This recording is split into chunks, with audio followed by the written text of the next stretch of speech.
I love The Irishman. It's an absolute masterpiece. I don't care about the shot of De Niro stumbling out of the grocery store. It's not a documentary. Which is why I also don't care about the complaints regarding the CGI/de-aging process, which people seem to be basing on these early shots of De Niro, not these shots of Al Pacino. The film is a flashback within a flashback, one man telling a story.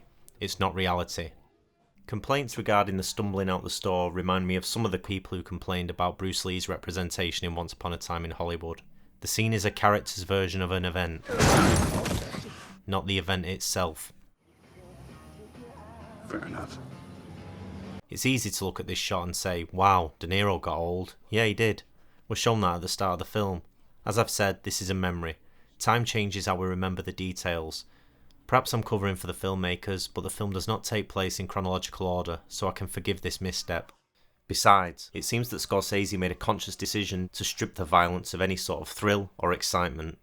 The Irishman does not contain the eye-popping violence of Casino. Throughout this film, violence is completely unglamorous.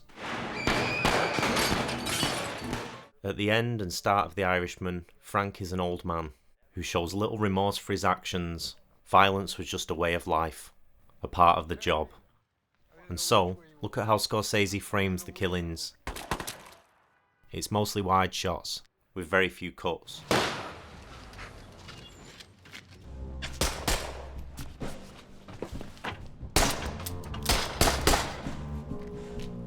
There's nothing fun about it, and actually, in the end, violence is shown to be a pointless, worthless, and isolating act.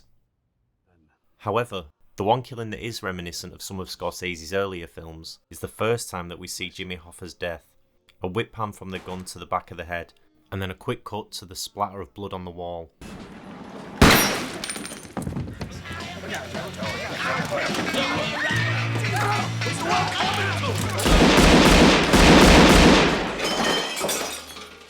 A quick, brutal burst of violence. But why is this killing presented that way? Well, besides it demonstrating Frank painting houses, Jimmy was his friend, and so, perhaps that's the reason why Frank's memory of this killing is much more horrific and violent. We don't know who he is at this point, but repeat viewings make it clear that Hoffa is, and always will be, on Frank's mind. Anyway, let's move away from the violence, the CGI in the grocery store. Let's be good readers. What do I mean by that? Well, I recently completed the online masterclass by writer Malcolm Gladwell, who said, one of the things that drives me crazy about bad book reviewers is that the question they're trying to answer when they write their review is as if they were writing the book. How would they have written it? And if the way the author wrote it deviates from the way the reviewer would have done it him or herself, the reviewer gives the book a bad review. That's being a bad reader. The good reader is the one who says, what did the author intend when he or she was writing the book? And if you feel like the author lives up to the intention, his or her intention, then the book is a success. Now, discovering someone's intention is not easy. It requires attention and work and thought. So what was Scorsese attempting to achieve in terms of the narrative and the themes of The Irishman? Was he successful? And how did he use cinematography, editing and sound to achieve his narrative and thematic goals? Following on from my Scorsese editing techniques video, I'm going to discuss some of the filmmaking techniques used in The Irishman, or I Heard You Paint Houses. What a rogue Scorsese is. Netflix can call it The Irishman, but it's clear that Scorsese sees the film as having another title altogether. The film begins with a long Steadicam shot, which recalls the famous Copacabana shot from Goodfellas. However, the shot feels more handheld, the glitz and glamour is gone. The shot is shaky, frail, like our lead character. Straight away we're shown that this is a different take on a familiar story. I like going this way, better than waiting in line.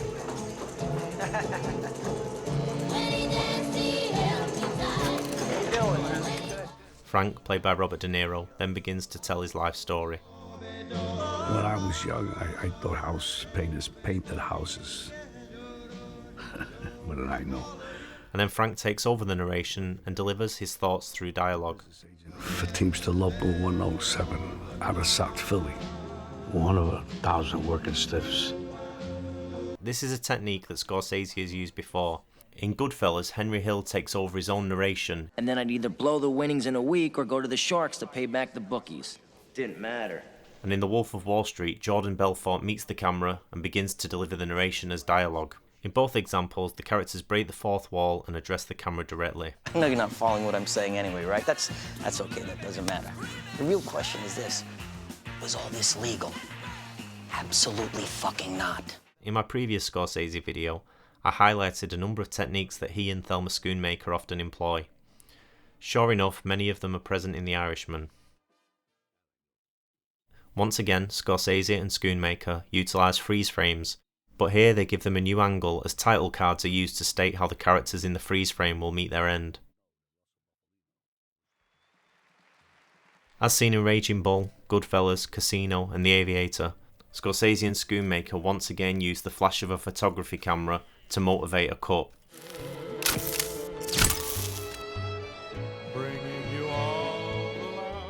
Dissolves are used to move us through certain moments.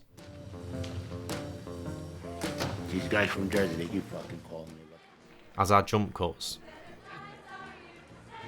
See how subtly they're used here. The bodies that move across the screen in the foreground act as a catalyst for the jump cut. It could be argued that the bodies are more like a wipe transition, but as the action doesn't quite match seamlessly, I've decided to include these examples here. No problem. The bodies make the jump cuts almost imperceptible. However, the most noticeable jump cut occurs when Frank phones Joe Hoffa following the disappearance of Jimmy Hoffa. Joe. The jump cut is jarring. Frank is unnerved. He's lost his composure. Yeah.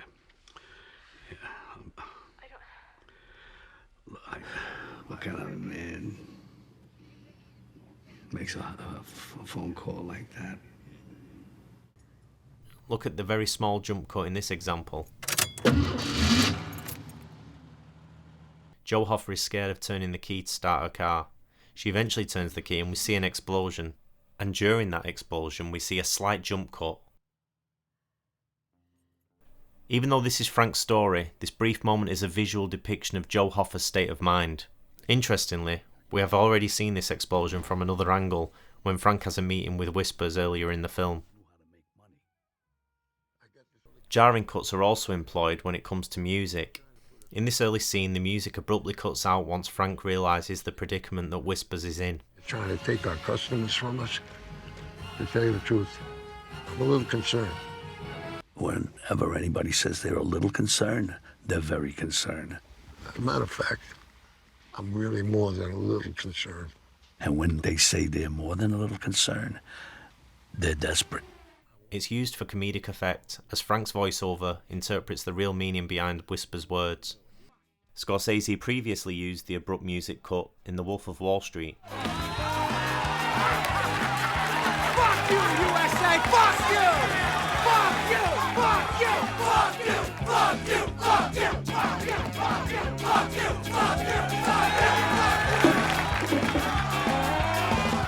Jordan Belfort. This technique of abrupt music cuts can also be seen in The Departed.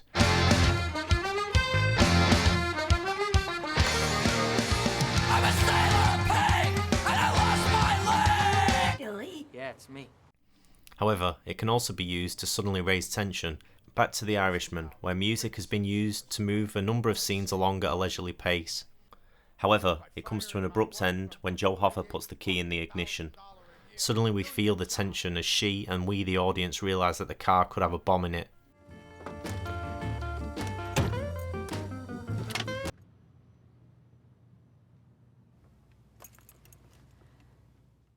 With their vast expense accounts and salary and luxurious... Here's an interesting use of music. The track has been playing over the introduction of Tony Pro. It's non-diegetic music, i.e. it doesn't occur in the scene, on a radio for example. However, we cut to this scene in the car, the passenger changes the channel, and we hear another song. The music moves from being non-diegetic to diegetic, i.e. it occurs in the scene, even though the track itself doesn't sound like it's coming through the radio. The driver then turns the channel back and we hear the previous track once again. However, the filmmakers then cut outside the car and we hear the track in a way that sounds more like it's playing through a radio.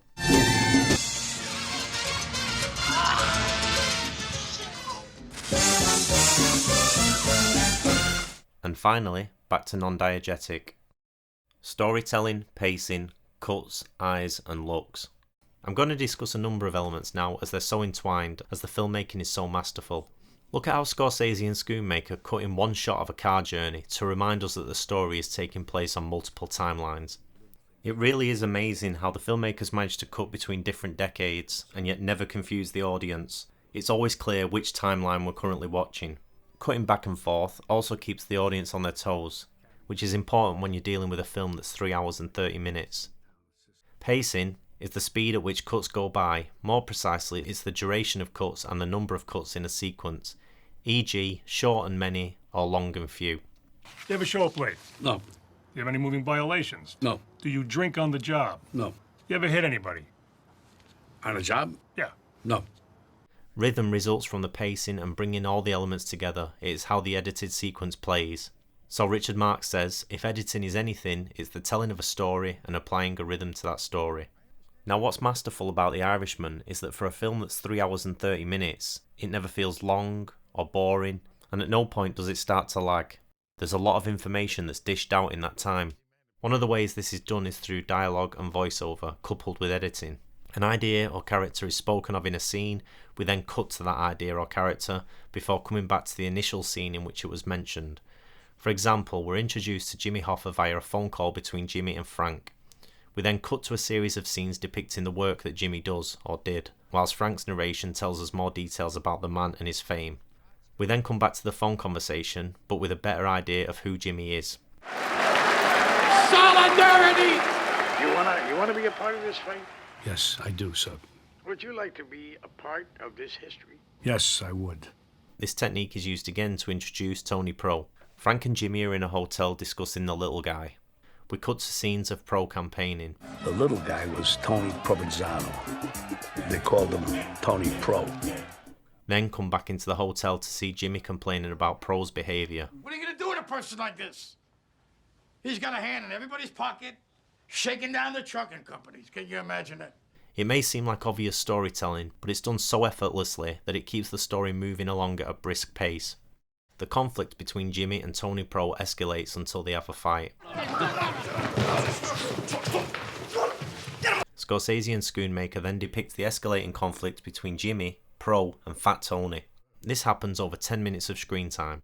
During this time there are 14 scenes. The pace keeps the audience engaged. We see Jimmy's stubborn nature, the tension, but there's also humour. Tony, and Tony, huh? The way the cuts flow from one scene into the next is masterful. Take this example. Frank is watching TV with Jimmy. We cut to Jimmy in a TV studio. Then we see Jimmy on TV.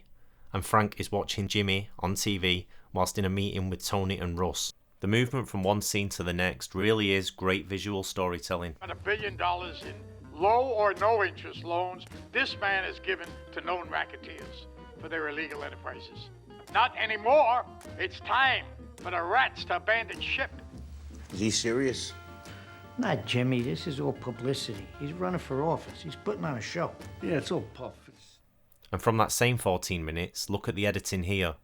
We don't need to hear Frank relay Tony's comments, as we heard them firsthand, so Scorsese and Schoonmaker cut straight to Jimmy's response, which brings in some levity, as we can't help but chuckle at Jimmy's disappointed response to hearing what's been said elsewhere.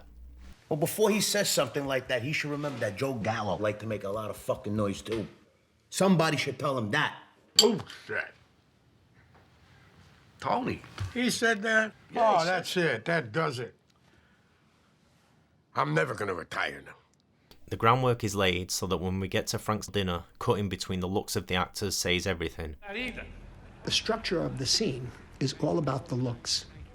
I know once I settled on the size of the frame and the size of the people in the frame, I know that then it was really myself and my editor, Delma, in the editing room, playing with the dialogue and playing with the looks and the pauses and the silences.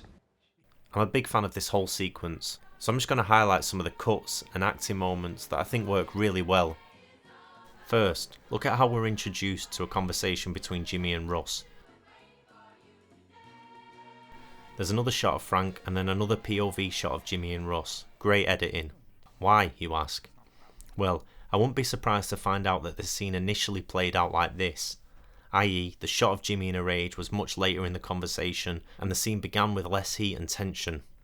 That's certainly the impression that I have when I hear how the conversation begins, but by placing the shot of Jimmy in a rage at the start of the scene, this readies the audience for conflict and we enter the conversation with the impression that this will be an argument and Jimmy is causing Russ a problem. Russ tells Frank that Jimmy needs to calm down. Frank says Jimmy is a higher up. We cut back to Russ, face screwed up. Well, he's a higher up too. I mean, no, not like this, you know. Oh, come on, Frank. Frank's notion of Jimmy being untouchable is so naive to Russ. It's a little moment, but it's beautifully played by Joe Pesci. And when Scorsese and Schoonmaker choose to cut to that reaction, it's so well done, as the cut literally cuts Frank's line of thinking off. Russ tells Frank that Jimmy could be whacked. It finally hits Frank, the enormity of the situation. If they can whack a president, they can whack a president of a union. You know it, and I know it. The cut to Frank is so precise. I can imagine Scorsese and Schoonmaker looking at this cut frame by frame, making sure that the frame comes in at the exact moment where it will have maximum impact, so that the cut replicates Frank's sudden realisation. Finally, Frank warns Jimmy. Look at the framing of Jimmy. He's finally in an inferior position. Frank is above him. Pacino's delivery. They could come after you, since you're with me. But we know that's not the case. The story's already shown us that Frank is with Russ, and we now realise that Jimmy is out of his depth, and he has no sense of the bigger picture. The whole sequence revolves around Anna's, Peggy that is, picking up of the subtext of what's going on. There is trouble happening. There are problems. Frank's daughter Peggy, her eyes say so much. The audience can see that she has the measure of Frank and his colleagues. Her looks are so important. It's hard to believe that some people complain that she didn't have much dialogue. Her character is so integral to this story. Look at this example, which in terms of spatial and temporal continuity doesn't seem to make much sense, but in terms of the storytelling, it makes perfect sense. Peggy is stood up, being hugged by Frank's new wife. We cut to Russ. 4 seconds later we cut back to Peggy sat down, and she looks like she's been sat there a while. Is that possible? Probably not, but it allows the opportunity to have this extra shot of Peggy looking over at Frank and Russ. She's always watching. We've just seen in a previous moment that Peggy is cautious around Russ, and this extra shot helps to reinforce the idea that she isn't relaxed, and she's constantly watching what's going on. One shot of her eyes looking, we cut to another character or characters, and the audience fill in the rest. Great visual storytelling. Fired 3 shots. He hit Joe twice, and he hit his bodyguard. Now, moving away from Peggy. Crazy Joe is rude to Russ and then Frank. Frank sits back down. Now, look at this look from Joe Pesci. We know exactly what that look means. No dialogue needed. One shot of Frank, he knows what the look means. We cut to the guns laid out on the bed, Taxi Driver style. I resale weapon.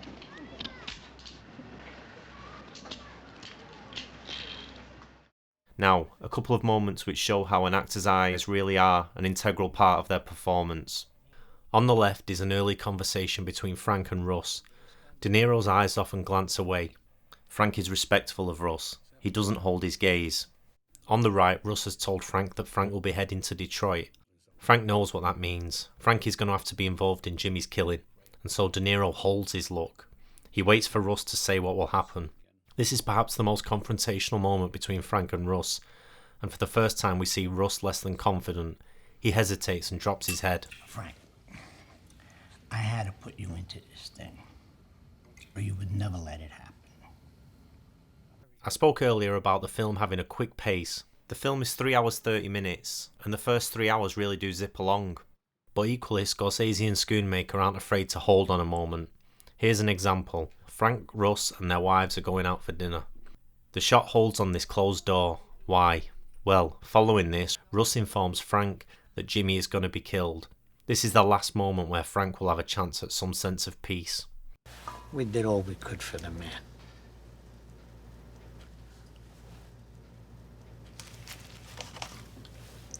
And here, 2 powerful scenes of Frank sat in silence, on his way to kill Jimmy and after calling Joe Hoffa following Jimmy's disappearance.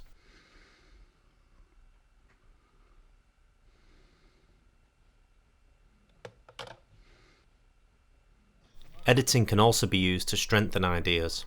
Here's an example. We see Frank discussing stealing some meat for some local gangsters, but then cut to the christening of one of his children. This placement isn't by chance. Scorsese frequently returns to the themes of crime and religion.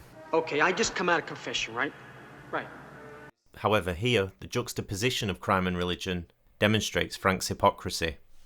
He christens his child like everyone else, but he is a criminal. Yet despite that fact, by the end of the film, Frank clings to religion in the hope that it will save him. Now, Christmas. We're shown 2 brief shots of Christmas, then Frank's narration continues to inform the audience about how the business dealings are going. 2 more shots of Christmas, followed by more Frank business talk. 2 more shots of Christmas, business, 1 shot of Christmas, business, and back to Christmas. Why? Well, the editing replicates the idea that Frank was never present when it truly mattered. The moments with family should have dominated, but they didn't. His work life was more important. Keep that in mind. We do hold on one Christmas interaction though. Peggy's gifts from Russ. We know Peggy is standoffish with Russ. Frank is agitated that Peggy isn't more forthcoming with her thank yous. Thank you. Now me and Uncle Russell could take you ice skating. I think Santa Claus left you a little something extra in there, too.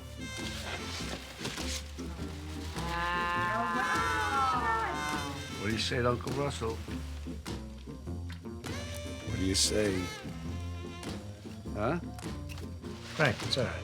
Let's compare Peggy's thank you to Russ with a thank you to Jimmy for some ice cream.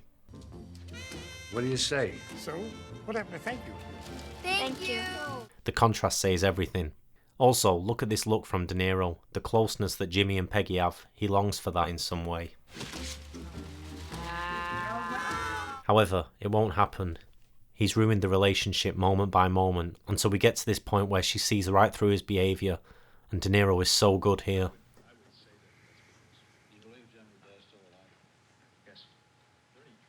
Why? What? Why? By what? Why haven't you called Joe? Has anybody come forward with a ransom demand, anything like that? Not as of yet. Do you think the abduction was for ransom? We don't know yet. I'm gonna call it now. Upon the film's release, I saw some tweets ask, why is this film 3 hours 30 minutes? Which is interesting, as the same people probably binged Tiger King in one go. But anyway, the film is that length, as when we get to that final 45-30 minutes, we feel that pain of getting old.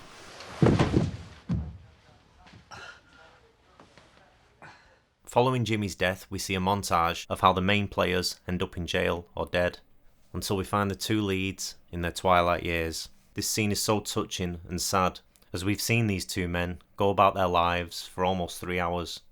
And we've even seen this scene once before, Frank and Russ sharing wine and bread, but now one of the men can't even chew bread. It's coming to all of us, but when the aging process happens in front of our eyes, it's scary. That's the power of cinema. You can manipulate time. And The Irishman has the added power that we've seen these 2 men together in other Scorsese films, back when they were truly young, not CGI'd.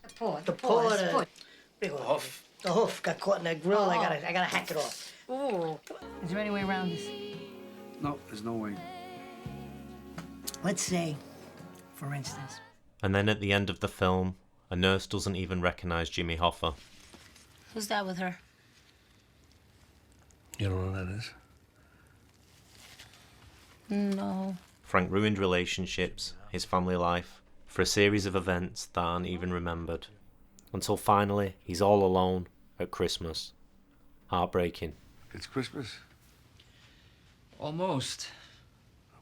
I ain't going nowhere. Father? Yep. Do me a favor. Mm-hmm. Don't shut the door all the way. I don't like that. Just leave it open a little bit. Oh, okay. So, did Scorsese achieve his thematic and narrative goals? What do you think?